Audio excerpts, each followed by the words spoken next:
Who is available that can help upgrade a roster? Well, the transfer portal is officially back open and ready for business again. So we got portal expert Pete Nakos joining the show. We're going to break it all down. We're talking transfer portal in this video. But before we get going, hit subscribe, jump on board. Let's get it going. All right, Pete Nakos, this is your time to shine. We got the portal open. We're going to talk most impactful transfers.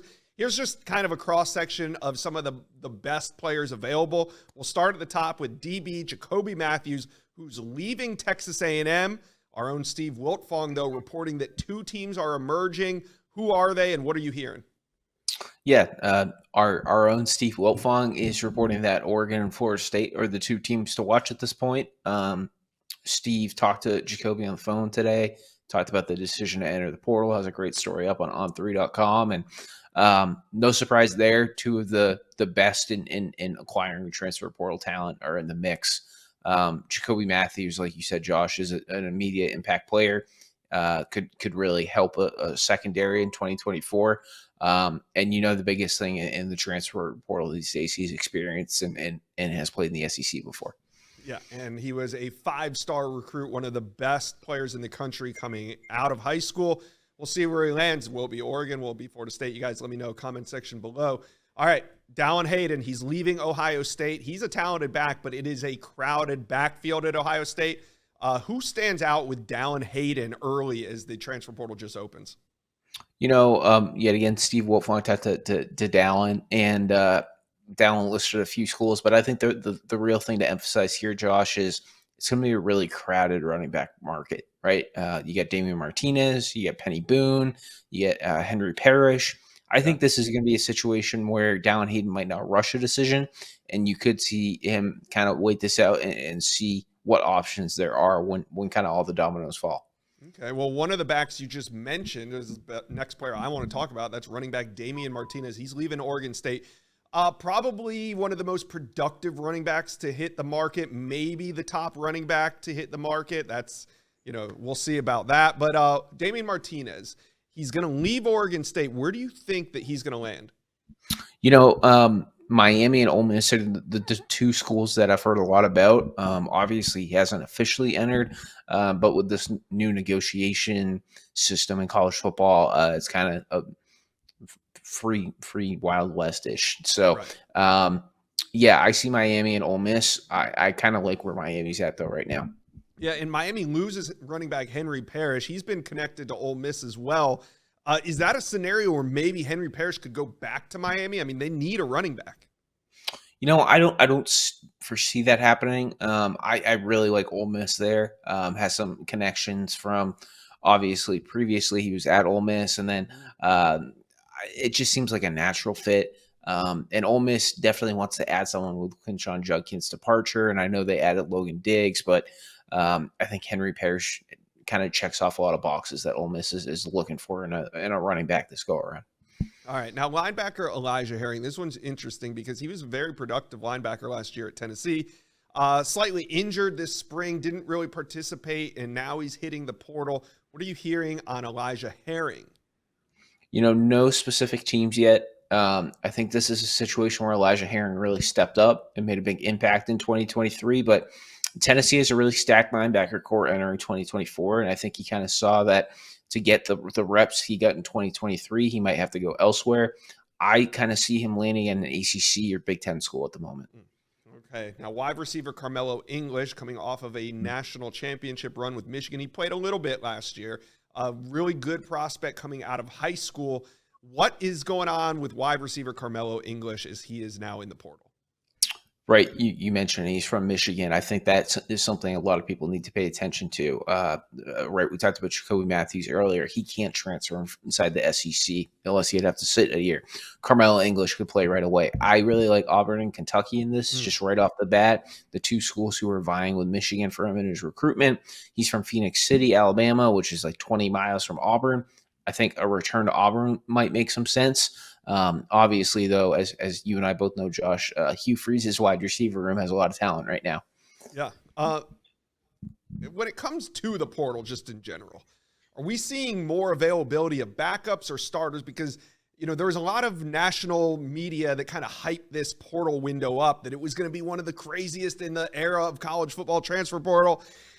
Doesn't really seem that way to me, or is it just getting started? I don't think it's going to live up to the hype. I'll say that. I think that the talent pool is not even going to be comparable to what we saw in December. I think that it's also going to be a slow burn, though, at the same time. Big spring games this upcoming weekend with True. Michigan and Texas. 2 weeks is Colorado.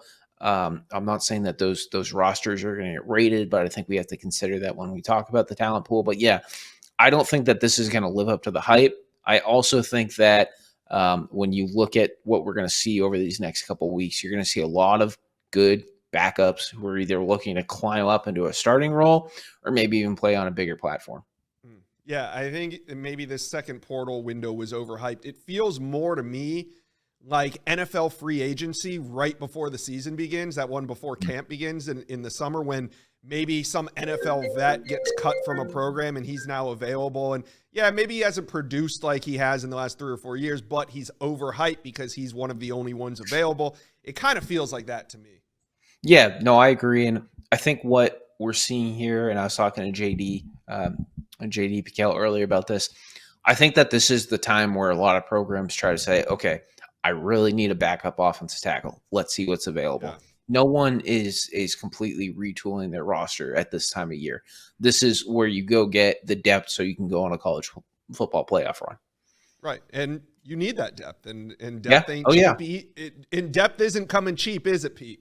No. I wrote about this earlier this week, but the line of scrimmage, I mean, the trenches, there's such a premium on getting veteran players who have experience in big game situations in the trenches. And you're going to see it if there's a talented guy who goes in, whether it be an edge or an offensive tackle. I mean, it's going to be one of the more highly sought after recruitments. And we always talk about NIL in these situations.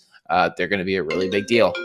Speaking of trenches, we know Colorado is going to get active in the portal, but right now it looks like they're purging. Now we know Coach Prime's going to binge on the portal. We know he's going to bring in some talent, but right now they're going through the purge stage of their roster, which is a little surprising because last year when guys were going in the portal before the spring game, in Colorado spring games 2 weeks from now, Coach Prime ripped a lot of them saying that it was not time. They needed to get tape in the spring.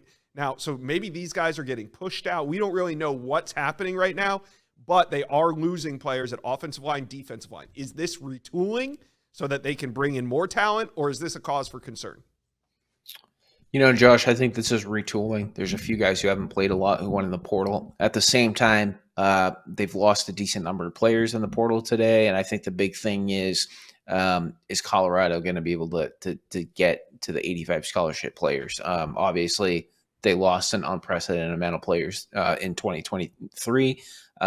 Obviously, the portal's open for the next few weeks, but I think what Deion's doing in Boulder is going to be something we're all watching to just see how this roster comes together.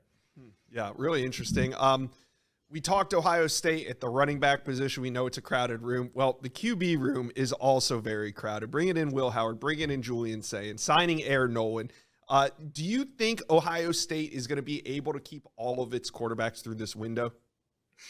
I think that there's probably going to be at least one quarterback who leaves the Ohio State quarterback room. And the reason why I say that is Devin Brown is his eligibility clock is ticking. Will Howard appears to be the starting quarterback. And we say that because obviously Will Howard wouldn't have transferred in from Kansas State with some sort of assurance or an idea he was going to be the starter. So Devin Brown's the one I have circled. I know some folks would think Aaron Nolan or Julian Say might leave with the two freshmen, but I think what we need to remember is, and we've talked about this already, Josh, the April portal window is not the time to go find a starting job. This is the time when you try to get a couple backups or maybe one star player if you're lucky. So I think that some of the quarterbacks in that room are realizing, hey, I got another 6 months with Chip Kelly and Ryan Day. Let's reevaluate in December when there's much more open jobs available. All right, Pete. The second window is open. Like I said, this is your time to shine. Appreciate you taking a little bit of time to stop by the Inside Scoop today. You bet. Thanks so much, Josh. Thank you for watching this video. And if you enjoyed that, go check out the hundreds of videos that we have on this channel. And also, do me a favor, hit subscribe to the On3 Recruits channel.